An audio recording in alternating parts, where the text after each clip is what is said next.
মুখ্যমন্ত্রী খাল কেটে কুমির ডেকেছেন, আর সেই কুমির এখন ওনাকে কামড়াবে।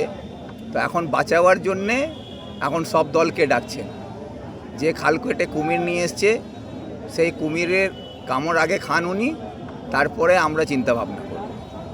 এই যে সংগঠন, আপনার সংগঠন নিয়ে কি বলবেন? আজকে যে সংগঠন কি বার্তা দিলেন? আজকে একটাই বার্তাকে আমাদের যে সকল বুথ থেকে নিয়ে অঞ্চল এবং চাকুলিয়া ব্লকের যারা আমাদের নেতা কর্মী সমর্থকরা যেভাবে নির্বাচনে আমাদের লড়াই করেছে, গ্রামে গ্রামে মানুষের কাছে গিয়ে ভোট প্রচার করেছে, তাদের লড়াইয়ের কারণেই আজকে আমরা যে ভোট সংগ্রহ করতে পেরেছি, সেই ভোটটা ওনাদের জন্যই আমরা পেয়েছি।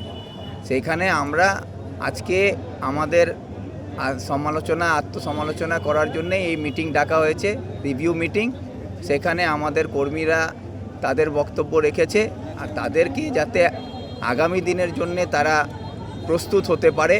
তাদের মন ভেঙে গেছে, অনেকেও খেটেছে, তারা ভাবছে কি আমরা হেরে গেলাম। তবে আমাদের তরফ থেকে আমরা এটাই বার্তা দিয়েছি কি আমরা নির্বাচন হারতে পারি, কিন্তু আমরা হারিয়ে যাইনি। আমরা ছিলাম, আছি এবং থাকব।